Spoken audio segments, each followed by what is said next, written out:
ጤና ይስጥልን ክብራትና ክብራን ተመልካቾቻችን እንደምን ውላችኋል። 6 ሰዓት ሆኖ ዜና ኢትዮጵያም ከመላው ኢትዮጵያ ተጀምሯል። በምዕራፍ 1 የዜና ኢትዮጵያ ዝግጅታችን ዜና ኢትዮጵያን እየመራን ነጻነት ፍቅሩና አሸናፊ እንዳለ አብረናችሁ ቆይታ እናደርጋለን። አስቀድመን አበይት ጉዳዮቻችንን እናስተዋውቃችሁ።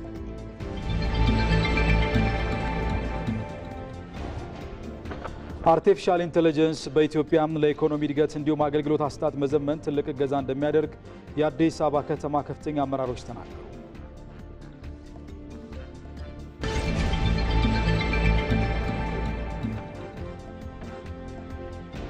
የቄለም ወለጋ ዞን አስተዳደር አርሶ አደሮችን ከማር ምርት ተጠቃሚ ለማድረግ እየሰራ መሆኑን ገለጸ።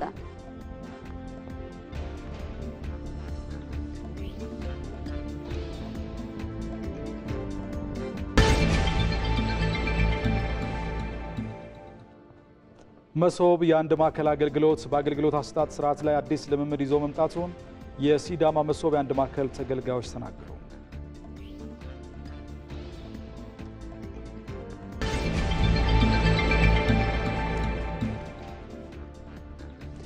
ከውጭ የአሜሪካው ፕሬዝዳንት ዶናልድ ትራምፕ በሜክሲኮ የእጽ አምራቾች ላይ ጥቃት ሊፈጽሙ እንደሚችሉ አስጠነቀቁ።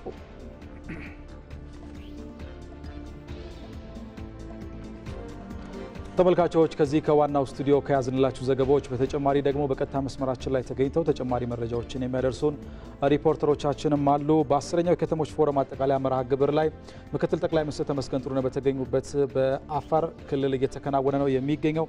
አጠቃላይ መርሃ ግብሩ ምን ይመስላል የሚለውን ሐሰን መሐመድ ወደ በኋላ ተጨማሪ መረጃዎችን የሚያደርሰን ነው የሚሆነው። እንዲሁም ደግሞ በደቡብ ኢትዮጵያ ክልል የክረምት በጎ ፈቃድ አገልግሎት መዝጊያና የበጋ ወራት በጎ ፈቃድ አገልግሎት ላይ ያተኮረ ውይይት በወላይታ ሶዶ እየተካሄደ ነው። ለዚህ ደግሞ ሪፖርተራችን ተመስገን ተስፋዬ ወደ በኋላ መረጃዎችን የሚያደርሰን ይሆናል።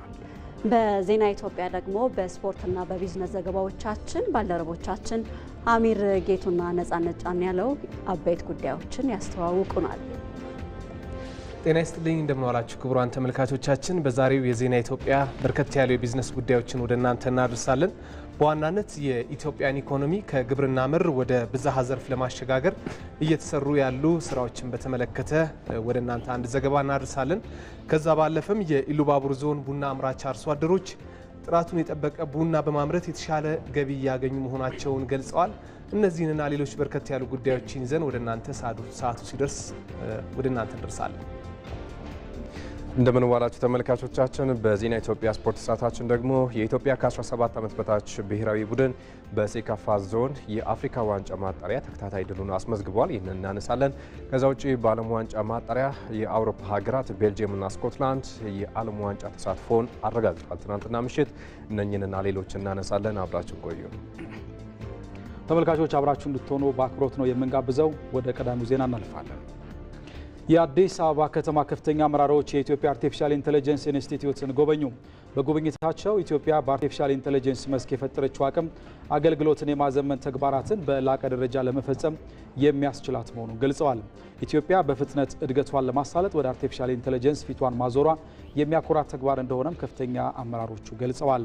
የአርቲፊሻል ኢንተለጀንስ ቴክኖሎጂ የአፍሪካ መዲና ለሆነችው አዲስ አበባ ለልማት፣ ለኢኮኖሚ እድገትና ደህንነት እንዲሁም አገልግሎት አሰጣጥ መዘመን ትልቅ እገዛ ያደርጋልን ብለዋል። ተመልካቾቻችን በጉብኝቱ ላይ የተገኙት ከፍተኛ አመራሮች የሰጡትን አስተያየት ይመራ ደም አሰባስቧል። ተከታትለን እንመለስ። የከተማችንን ደህንነትም የከተማችን ልማትም የከተማችንን የኢኮኖሚ ፍጥነትንም ለማገዝ በጣም በትልቁ ይጠቅመናል ብዬ አስባለሁ። በተለይም ደግሞ እንዳያችሁት የትራንዛክሽንን ስራ፣ የኮሚኒኬሽንን ስራ፣ የአሴት ማኔጅመንት ስራን፣ የስማርት ትራንስፖርት ሲስተም፣ ስማርት ሃውሲንግን፣ በአጠቃላይ ስማርት ኢኮኖሚ፣ ስማርት ሰርቪስ፣ በተለይ ሰርቪስ ላይ የምናያቸው አገልግሎቶች በተለይም ቀደም ሲል ይነሳ ስለነበረ በህዝባችን ውስጥ የተለያዩ ቅሬታዎች ይነሱ ነበረ። ሌብነት አለ፣ ያለ ጉቦ ስራ አይሰራም የሚሉ ነገሮችን እነዚህም በሙሉ ለመቅረፍ የሚያስችል መልካም አጋጣሚ ነው። የት ቦታ ምን መከናወን እንደሚቻል እየተሰራ እንደሆነ ለማወቅ ፈጥኖ ደግሞ ማስተካከያ ለማድረግ የኛ የሞቢሊቲ ስራችንም ብዙ ቦታ ላይ ችግር ይገጥምና ለስራ እንቅፋት የሚሆንበት ሁኔታ ያጋጥመናል። ይህንን የት አካባቢ ምን እንዳለ አውቀን ቶሎ መፍትሄ ለመስጠት የሚያስችል ጠቃሚ የሆነ ቴክኖሎጂ ነው። አንዳንድ ጊዜ መዝለል ያለብንን ነገሮች መዝለል አለብን።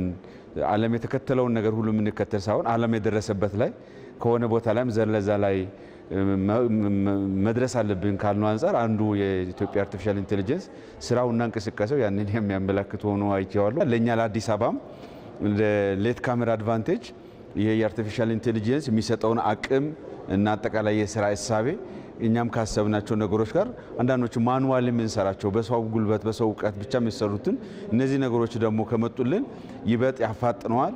ላሰብነው ግብ እንዲሳካ ከማድረግ አንጻር ትልቅ ጉልበት ሊሆን የሚችል አቅም ነው ብዬ ወስደዋለሁ። አዳዲስ መሰረተ ልማቶችን መገንባት በምንፈልግበት ጊዜ አፕግሬድ በምናደርግበት ጊዜ ሳይዛቸውን፣ ጥልቀታቸውን፣ የመሰረተ ልማት ታይፑንም ጭምር ዲቴክት ማድረግ የምንችልበት ሜካኒዝም አልነበረም።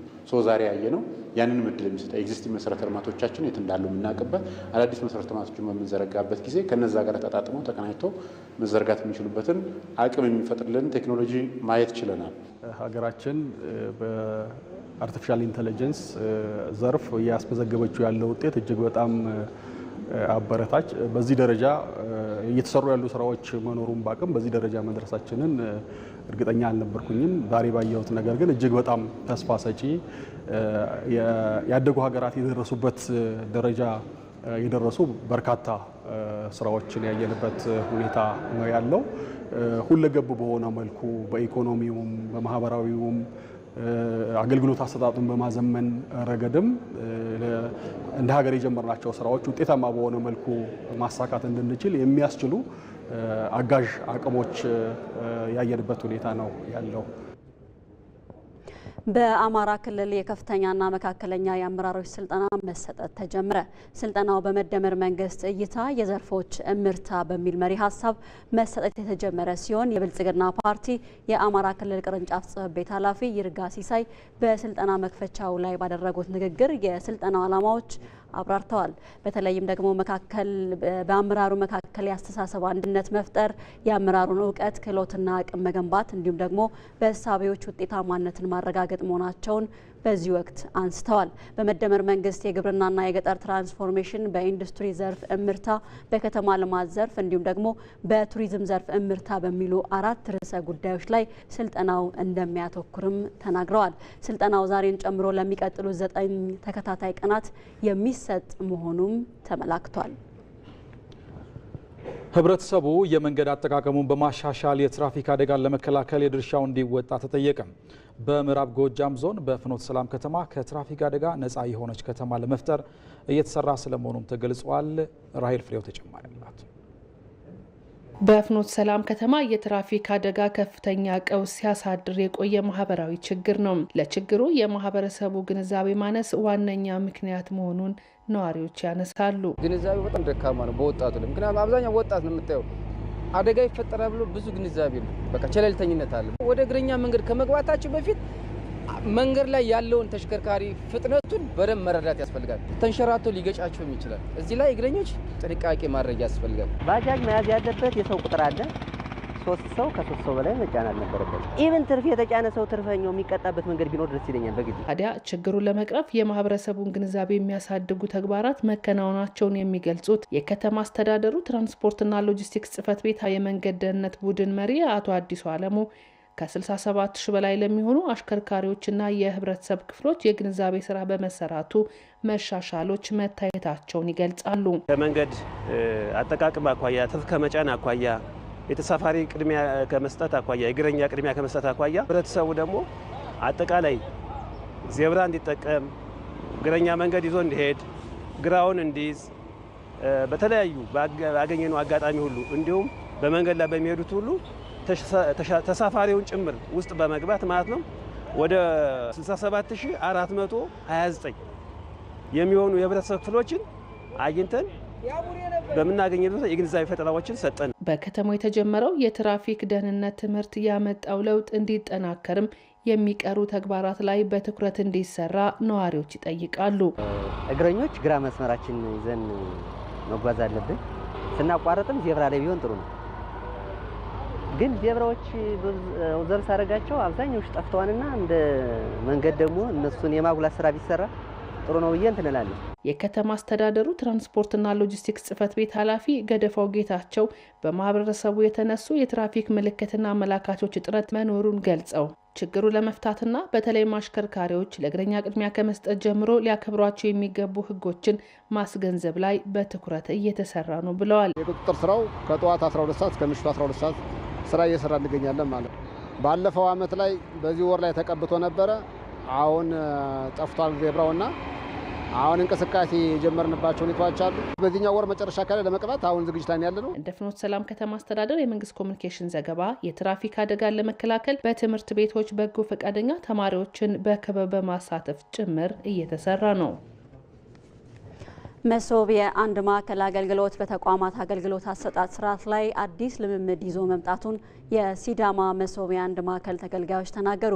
በቅርቡ ወደ ስራ የገባው ማዕከሉ 38 አገልግሎቶችን በአንድ ማዕከል እየሰጠም ይገኛል። በዚህ ጉዳይ ላይ ሚካኤል ገዙ ተጨማሪ ዘገባ አለው። ተመልካቾቻችን አሁን የምንገኘው በዚህ በሐዋሳ ከተማ በሚገኘው በሲዳማ መሶብ የአንድ ማዕከል አገልግሎት ነው። ይህ ማዕከል እንግዲህ በቅርቡ ተመርቆ ለአገልግሎት ክፍት ሆኗል። በማዕከል ውስጥም የተለያዩ መንግስታዊ አገልግሎቶች በአንድ ቦታ ላይ ይስተናገዳሉ። ወደ ውስጥ ዘልቀን ደግሞ አገልግሎቱም እንደሚመስል የስራ ኃላፊዎችን ከዛ ባለፈም ደግሞ የተገልጋዮችን አስተያየት እንጠይቃለን። አብራችሁን ሁኑ።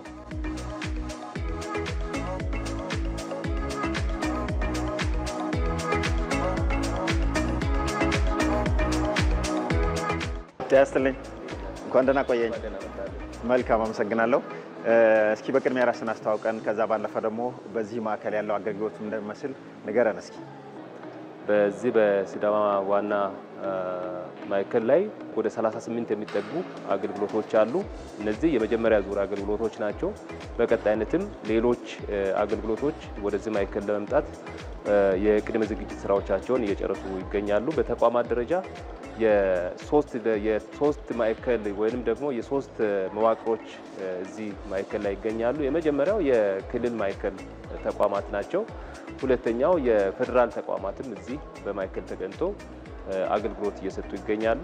በሶስተኛ ደረጃ ደግሞ የሐዋሳ ከተማ አገልግሎት ሰጪ ተቋማት አገልግሎታቸውን ወደዚህ ማዕከል በማምጣት እየሰጡ የሚገኙበት ሁኔታ ነው ያለው።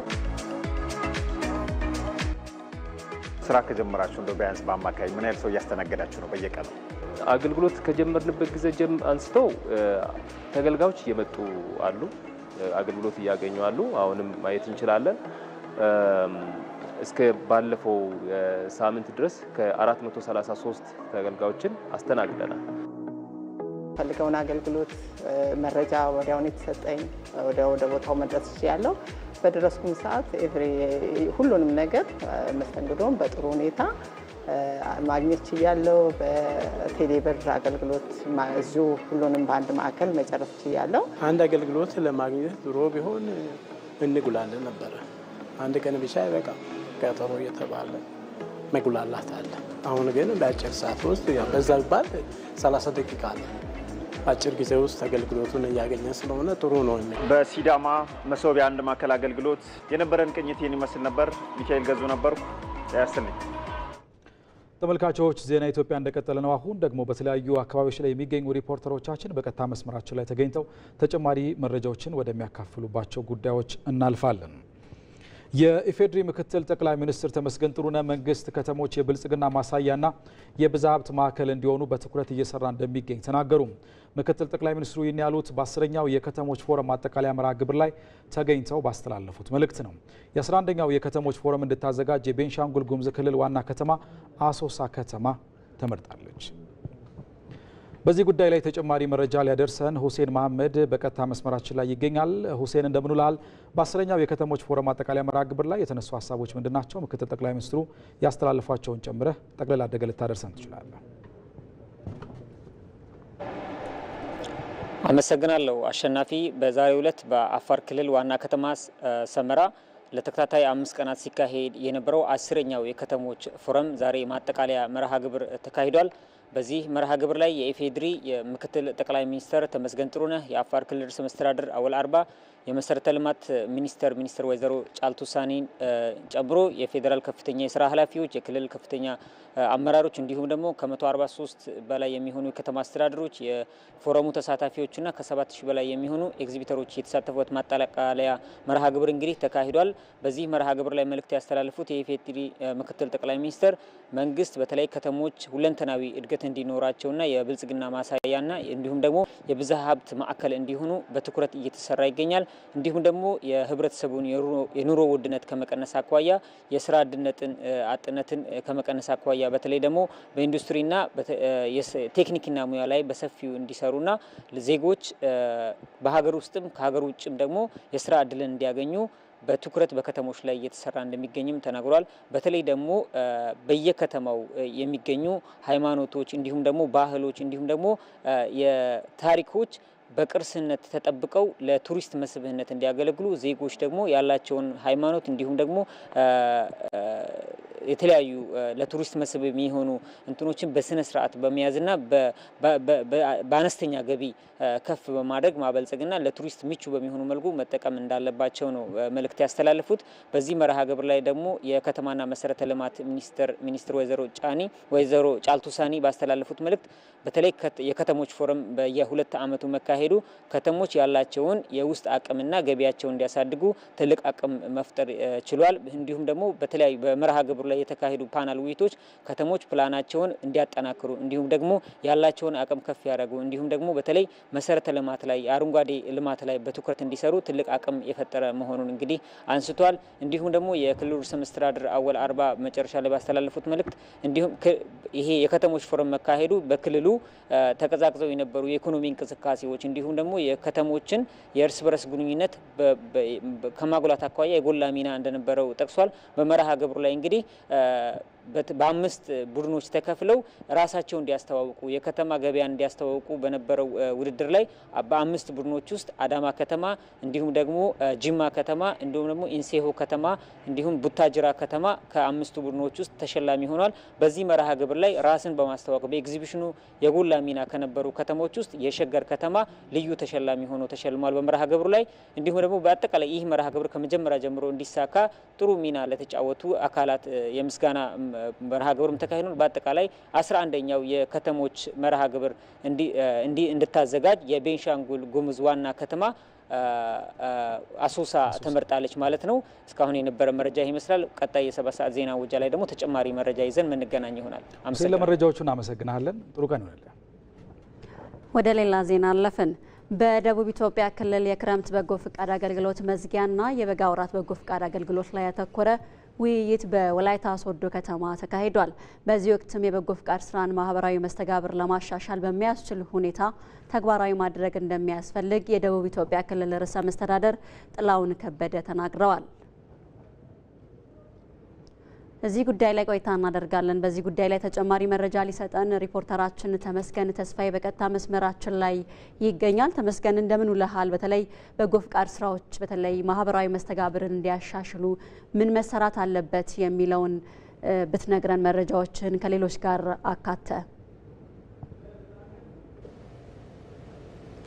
አመሰግናለሁ። በደቡብ ኢትዮጵያ ክልል ባለፈው የክረምት ወራት የተከናወኑ የበጎ ፍቃድ ስራዎች ምን ይመስላሉ፣ በበጋ ወራት ደግሞ ምን ማከናወን ያስፈልጋል በሚለው ላይ የዘርፉ ተዋንያን ወጣቶች እንደዚሁም ደግሞ የበጎ ፈቃደኛ ማህበራትና የክልሉ ከፍተኛ የስራ ኃላፊዎች በተገኙበት በዛሬው ዕለት ውይይት ተካሂዷል። በዋናነት በዚህ መድረክ ላይ እስካሁን ድረስ በተከናወኑ ተግባራት ማህበረሰቡን ተጠቃሚ ያደረጉ በርካታ ተግባራት መከናወናቸው ተመላክቷል።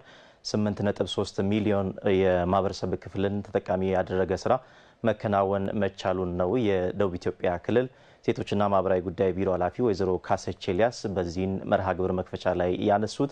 በቀጣይ ጊዜያቶች ይህንን ስራ አጠናክሮ ከማስቀጠል አኳያ ባህል አድርጎ የማስኬዱ ተግባር የቤት ስራችን ይሆናል ሲሉም ተናግሯል። ይህንን ስራ አብሮ በማስቀጠሉ ሂደት ደግሞ ቅንጅታዊ አሰራሮችም ሊጠናከሩ ይገባሉ ብሏል። በሂደት በቀጣይ ጊዜያቶች የሚከናወኑ ተግባራት የህብረተሰቡን ተጠቃሚነት የሚያረጋግጡ እንደሆኑ ከፍተኛ ትኩረት ተሰጥቶም እንደሚሰራ ነው ያመላከቱት። በመርሃ ግብሩ ላይ የደቡብ ኢትዮጵያ ክልል የመንግስት ዋና ተጠሪ የሆኑት አቶ ገብረ መስቀል ጫላ እንደ ለውጡ መንግስት ከዚህ ቀደም የዚህ ስራ ተግባር በልዩ ትኩረት እንዲመራ በተቀመጠው አቅጣጫ መሰረት በደቡብ ኢትዮጵያ ክልል የተከናወነው ስራ አበረታች ውጤት የተመዘገበበት መሆኑን አንስቷል። በተለይም ሰው ተኮር የሆኑ ተግባራትን ከማከናወን አኳያ የተሻለ ስራ የተሰራበት አመት መሆኑን የጠቀሱትና በሚቀጥለው የበጋ ወራት አሁን ጀምሮ በሚከናወኑ የበጎ ስራዎች ደግሞ የወጣቱን ማህበረሰብ ክፍል በስፋት የማሳተፍ ተግባር አሁንም ተጠናክሮ ይቀጥላል ሲሉ ነው የተናገሩት። አጠቃላይ በክልሉ የሚከናወኑ የበጎ ፍቃድ ስራዎችን ማህበራዊ መስተጋብር ላይ ለውጥ በሚያመጣ መልኩ መጠቀም እንደሚያስፈልግ አስምሮ የተናገሩት ደግሞ የክልሉ ርዕሰ መስተዳድር አቶ ጥላሁን ከበደ ናቸው። 3 መሰረታዊ ጉዳዮች ላይ የበጋ ወራት በጎ ማተኮር ያስፈልጋል ሲሉም ተናግረዋል። አንደኛው ባለፈው ጊዜ የተከናወነው ተግባር የተደረሰ የሚለውን እግር በእግር ተከታትሎ የመፈተሽና ፍሬያማነቱን ማረጋገጥ ነው። ሌላው ደግሞ የትምህርት መርሃ ግብር ላይ የሚካሄዱ የበጎ ስራዎች አሁንም ትምህርት ቤቶችን የመፈተሽ የመደገፍ ስራን አጠቃሎ ሊሰሩ ይገባል ብሏል። ሶስተኛውና መሰረታዊ ሀሳብ የወንድማማችነትን ማጠናከር የሚችሉ አሰራሮችን በተለይ ድንበር ተሻጋሪ የሆኑ በጎ ስራዎች ከዚህ ቀደም ተከናውኗል። ይህንን ማጠናከር ቀጣይ የቤት ስራችን ሊሆን ይገባል ሲሉ መልእክታቸውን አስተላልፈዋል። በዚህ መርሃ ግብር ላይ የቀረበ ኤግዚቢሽንም በተሳታፊዎች ተጎብኝተዋል። ለአሁን ያለኝ መረጃ ይህንን ይመስላል። ተመስገን ተስፋዬ ስለ መረጃዎች እናመሰግናለን። ተመልካቾቻችን አሁን ደግሞ ወደ ሌሎች ዜናዎቻችን ነው የምናመራው። የጥምር ግብርና የምግብ ዋስትናን ለማረጋገጥ ጉልህ አስተዋጽኦ እንዳለው አርሶ አደሮች ይናገራሉ። የሰበታ ክፍለ ከተማ ሜታ ወረዳ ነዋሪው አርሶ አደር ወርቅነህ ሚዴክሳ በዚህ ዘርፍ ተጠቃሚ ስለመሆኑ ያነሳል። የአርሶ አደሮች ተጠቃሚነት እንዲጨምር ዘርፉን የማዘመን ስራ ትኩረት ሊሰጠው እንደሚገባም ገልጿል። ከባልደረባችን ይድነቃቸው ሰማው ጋር ቆይታ አድርጓል። ከራሱ አንደበት የሚለውን እንከታተል።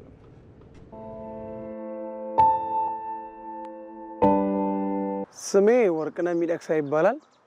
ግብርና መስራት በጣም ወዳለው የኔ መውደድ እንዳለ ሆኖ ደግሞ የመንግስትም የትኩረት አቅጣጫ ነው። ሁሉን አቀፍ ወይንም ደግሞ የግብርና ውጤቶች የሆኑ ስራዎች ለምሳሌ የአትክልትና ፍራፍሬ፣ የንብ እርባታ፣ የዶሮ እርባታ፣ የባዮጋዝ ምርት በማምረት እዚህ ቤት የሚመረተውን ነገር አብስለን የምንጠቀምበት፣ ለመብራት የምንጠቀምበት፣ አልፎም ደግሞ ኮምፖስት ሆኖ እየሰራን ያለነውን የአትክልትና ፍራፍሬ ስራ ከዛ ከባዮጋዙ በሚተርፍ ተረፈ ምርት ነው ግቢ ውስጥ የምታዩትን አትክልትና ፍራፍሬ እየሰራ ያለነውና አጠቃላይ ረጅሙ ህልማችንና እቅዳችን ሁሉም አይነት የእርሻ ምርቶች እንዲኖሩ የማድረግና በእንደዚህ አይነት ቦታ ላይ ደግሞ እኛ የሰራነውን ስራ ደግሞ ሌሎችም አርሶ አደሮች ሌሎችም ሰዎች ተሞክሮ መውሰድ እንዲችሉ ተሞክሮ ሴንተር እንኳን መሆን ቢችል ሰው ከላዩ ላይ ብዙ ነገር መማር ይችላልና አጠቃላይ እንደ ኢትዮጵያ ብዙ ሰዎች በግብርና ስራ ላይ ተሰማርተዋል። እኛም በደንብ ጠንክረን በደንብ አስፍተን በደንብ ሰርተን አገሪቷ የምትፈልገውን የምግብ ግብአት ከራሳችን አልፎ ማዳረስ አለብን። በመጀመሪያ አይምሯችን ላይ ነው መሰራት ያለበት። መሬቱ አለ፣ ውሃው አለ፣ ለከተማ ቅርብ የሆኑ ገበያዎች አሉ። ይህን ግንዛቤ ውስጥ አስገብቶ መንግስት ባለው መዋቅር ሰዎች ይህን ሰፊ ግንዛቤ እንዲያገኙ የተጀመረ የማገዝ ስራ አለ። እሱን በደንብ የማጠንከር እኛም ከዚህ በኋላ የምንሰራው ነገር በቴክኖሎጂ የተደገፈ ብዙ ጊዜ የማይወስድ ግን ደግሞ ብዙ ትርፍ ሊያመጣ የሚችል ነገር ማድረግ እንዳለብን ደግሞ በእቅድና በፕሮፖዛል ደረጃ ተዘጋጅተናል። ለሌሎች ደግሞ ተሞክሮ ማሳያ ሌሎች መጥተው ልምድ የሚወስዱበት ሌሎች መጥተው ብዙ ነገር የሚማሩበት ሊሆን የሚችል እናደርጋለን በሚል መልኩ ነው ስራ ያለ ነው። አመሰግናለሁ። ከኢትዮጵያ ቴሌቪዥን ዜና ኢትዮጵያን የተከታተላችሁ ትገኛላችሁ ተመልካቾቻችን። ሌላኛውን ዜናችንን እንመለከታለን። የቄለም ወለጋ ዞን አስተዳደር አርሶ አደሮችን ከማር ምርት ተጠቃሚ ለማድረግ እየሰራ መሆኑን ገልጿል። አርሶ አደሮቹ የማር ምርት ተጠቃሚ እንዲሆኑ ለማስቻልም 108,000 ዘመናዊ የንብ ቀፎዎችን እያከፋፈለ መሆኑን የቄለም ወለጋ ዞን አስተዳደር ይፋ አድርጓል። ኤጂያ እንጀፈታ በዚህ ጉዳይ ላይ ተጨማሪ ዘገባ አላት። በቄለም ወለጋ ዞን አርሶ አደሮች ባህላዊ የንብ ማነብ ስራን በዘመናዊ አሰራር በመቀየሩ ተጠቃሚ መሆናቸውን ገልጸዋል። የማር ምርታማነት ለማሳደግ መንግስት ድጋፍ እያደረገላቸው መሆኑን ይናገራሉ። ጋጉራ አዳፊ ጋጉራ አመያራ ደምናርገሙ ኦምሽ አርገሙ ከባህላዊና ዘመናዊ ቀፎ የሚገኘው የማር ምርት ከፍተኛ ልዩነት አለው። የማር ምርታማነት በማደጉ ደግሞ እኛም ተጠቃሚ እየሆንን ነው። እንደ ሀገርም ኢኮኖሚውን መደገፍ ያስችላል። ኡንፋራ ዮብን ብሪ ኩማጃ ኩማጃ አንጋ ኩማ ሸኒት ቢናቸው ከግለሰቦች ከ5000 እስከ 6000 ብር እንገዛ የነበረውን የንብ ቀፎ መንግስት ድጋፍ አድርጎልን በ1500 ብር ነው የገዛ ነው። ማር አምርተንም ለቤተሰብ ፍጆታ አውለናል። ለገበያ አቅርበንም በገቢው ተጠቃሚ ሆነናል። የቄለም ወለጋ ዞን የግብርና ጽሕፈት ቤት ኃላፊ አቶ ሙላቱ ወቅጅራ እንደተናገሩት በዞኑ ከዚህ በፊት የማር ምርታማነት ዝቅተኛ ነበረ። በዚህ ዓመት ከ10,000 ቶን በላይ የማር ምርት ለማግኘት እየተሰራ እንደሆነ ገልጾ ለአርሶ አደሮቹም ድጋፍ እየተደረገላቸው መሆኑን ተናግረዋል። ጎዲና ከነ ከሰቲ ኦምሺ ደማ ኑ አርገቻ ቱሬ በዚህ ዞን ሲመረት የነበረው የማር ምርት በአመት ከ200 ቶን አይበልጥም። በ2017 ግን ከ8600 ቶን በላይ ማር ምርት ተሰርቷል።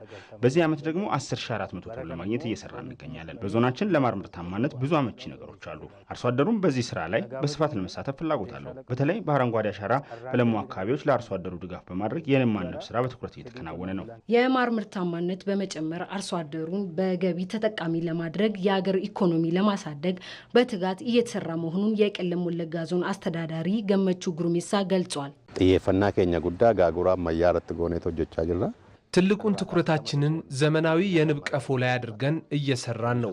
በዚህም የማር ጥራትና ምርታማነትን አሳድገናል። ከአንድ ቀፎ የሚገኘውን የማር ምርት በከፍተኛ መጠን ማሳደግ ተችሏል። ዘገባው የቄለም ወለጋ ዞን ኮሚኒኬሽን ጽሕፈት ቤት ነው። ሰዎች በተለያየ ምክንያት ወደ ተለያዩ የስራ መስኮች ይሰማራሉ። የዛሬው ባለታሪካችን በልህ ምክንያት ወደ አንድ ስራ እንደተሰማራ ይገልጻል። አንዳንዶች በተማሩ ትምህርት ምክንያት፣ አንዳንዶች ደግሞ በቤተሰብ ተጽዕኖ ምክንያት ነው ወደ ተለያዩ የስራ መስኮች የሚሰማሩት። የዛሬው ባለታሪክ የእንጨትና የብረታ ብረት ሙያተኛ የሆነው ግለሰብ ደግሞ እንዴት በልህ ወደዚህ ስራ እንደገባ ሊነግረን ነው። ባለታሪኩን ያነጋገረው ባልደረባችን ሳዳት መሐመድ ሳኒ ነው። እንደሚከተል ይቀርባል።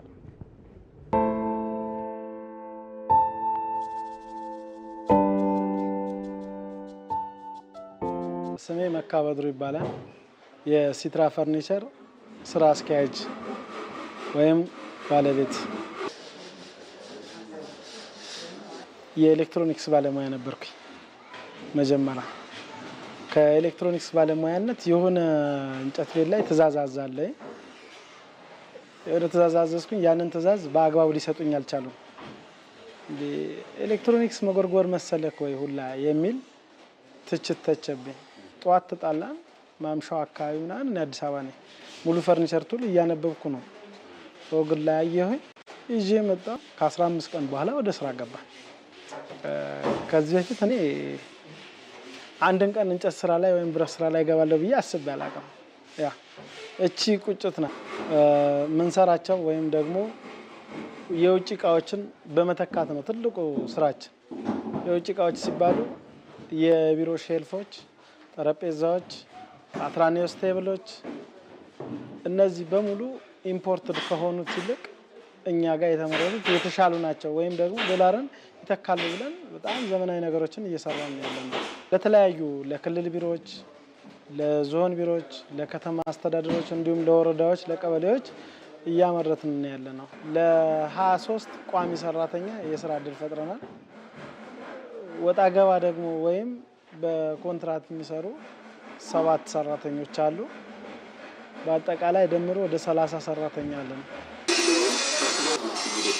ብረት ስራው ላይ እየሰራን ያለነው ደግሞ ከከተማ ኮሪደር ጋር ተያይዞ ያሉ በአጠቃላይ ስራዎች ለሎጅ የሚሆኑ ለተለያዩ ለኮሪደር መስመር ለኤሌክትሪክ የሚሆኑ ስማርት ፖሎችን ስማርት የሚያስብላቸው ካሜራ አለው፣ ላዩ ላይ ዋይፋይ ሞደም አለው። ከተማ አስተዳደሩ የተለያዩ የስራ ትስስሮችን እየፈጠረልን ነው። ነገ የተሻለ ራዕይ ያለን እዚህ ላይ መቆም ሳይሆን ትልቅ ኢንዱስትሪ ሆኖ 2020 ላይ ካፒታላችን ደግሞ አሁን ካለበት 10 እጥፍ ያድጋል የሚል እምነት ነው እምነታችን። ተመልካቾች አሁን ደግሞ ወደ ውጭ ዜና እናልፋለን። የአሜሪካው ፕሬዝዳንት ዶናልድ ትራምፕ በሜክሲኮ የእጽ አምራቾች ላይ ጥቃት ሊፈጽሙ እንደሚችሉ አስጠነቀቁ። ትራምፕ በኦቫል ቢሮአቸው ለብዙሃን መገናኛዎች በሰጡት መግለጫ በሜክሲኮ የእጽ ምርትን ለመከላከል ጥቃት ሊያውጁ እንደሚችሉም አሳውቀዋል። ይህንን ለማድረግ የሚከለክለን ምንም ችግር የለብንም፣ እንዲሁም ደግሞ በዚህ ላይ አቋማችን ምን እንደሆነ ይታወቃል፣ ከሜክሲኮ መንግስት ጋርም ተነጋግረናል ብለዋል ፕሬዝዳንት ዶናልድ ትራምፕ። ጥቃቱን መችና እንዴት እንደሚፈጽሙት ግን የጠቀሱት ነገር የለም ተብሏል። የሜክሲኮ ፕሬዝዳንት ክላውዲያ ሼንባውም በሀገሯ መሬት ላይ የሚፈጸምን ማንኛውም ጥቃት በጥብቅ እንደምትቃወም ግን ይፋ አድርጋለች። ተመልካቾች አሁን ደግሞ